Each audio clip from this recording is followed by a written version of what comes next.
On October 5th, 1966, one of this country's worst nuclear disasters took place about 30 miles from here in Monroe, Michigan. The really odd thing about that is, it took me 40 some years to even know that.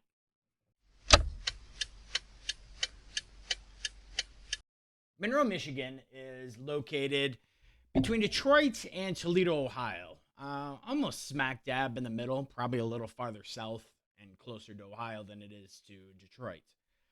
It's probably best well known for the birthplace of General Custer and Christy Brinkley, believe it or not. Now, I've spent my fair share of time in Monroe.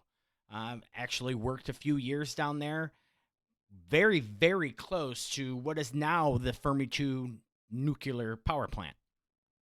However, with working that close, spending so much time there, this incident is something that is almost never discussed and really very, very unknown to many people, not only in Monroe, but the surrounding metropolitan areas. Now, this event could have very easily been overshadowed by another event that was occurring in Monroe that day, and that was the dedication of a new library by then Vice President Hubert Humphrey. Also, for you conspiracy theorists, perhaps the event took place to take out then Vice President Hubert Humphrey. Now, I should give some context. The nuclear reactor that is there now, Fermi 2, is not the reactor where the incident took place. In fact, in 1966, what was there instead was a experimental breeder reactor referred to as Fermi 1. This breeder reactor used sodium in order to cool it and was much different than the designs of reactors today, which are entirely cooled by water throughout the United States. In fact, there was only 2 breeder reactors ever built, and one of them was there in Monroe, Michigan. Now, a breeder reactor means that is it a reactor that can actually create more nuclear fuel than it consumes. And for the government at this time, this was a fantastic idea because they thought that they would have a large shortage of plutonium for their nuclear missiles. Now, the breeder reactors in the 1960s were widely seen as far more difficult to operate than conventional reactors, mostly because of the short window it had to regain control in some sort of mishap. Unlike water-cooled reactors, Fermi 1 required non-stop circulation of liquid sodium. And if you're unaware, liquid sodium is highly volatile to 2 things, air and water. So needless to say, they had that going for them.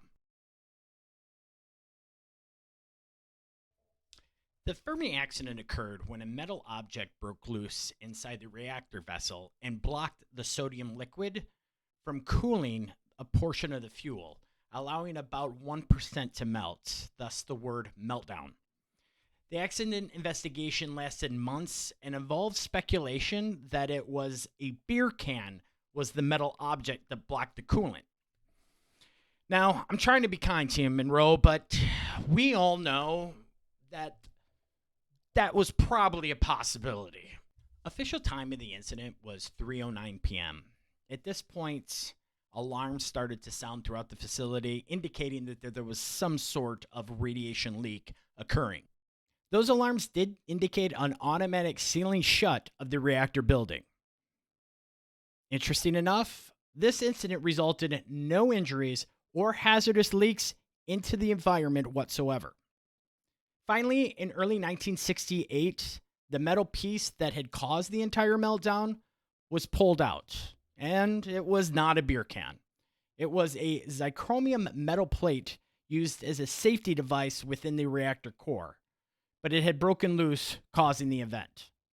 Fermi 1 stayed offline until July 1970, when it produced a modest or moderate amount of electricity. In 1972, though, the reactor was fully shut down for what Detroit Edison indicated as financial reasons.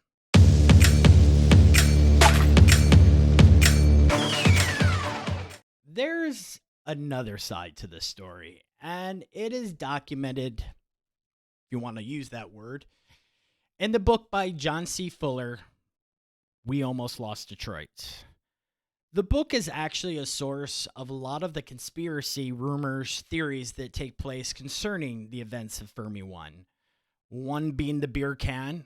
They, in the book, state that they sent a probe or a periscope into it and found what looked like a beer can obstructing and causing the event.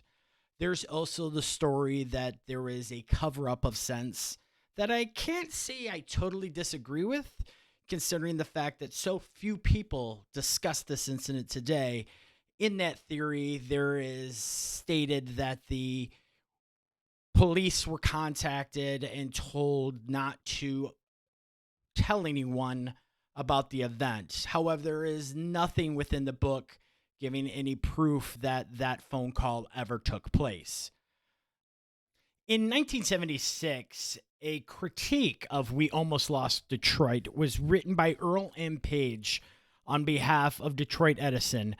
The critique is actually incredibly well written. It's been reviewed by multiple scientists and kind of picks apart and destroys a lot of the instances that are written by Mr. Fuller in his book, We Almost Lost Detroit.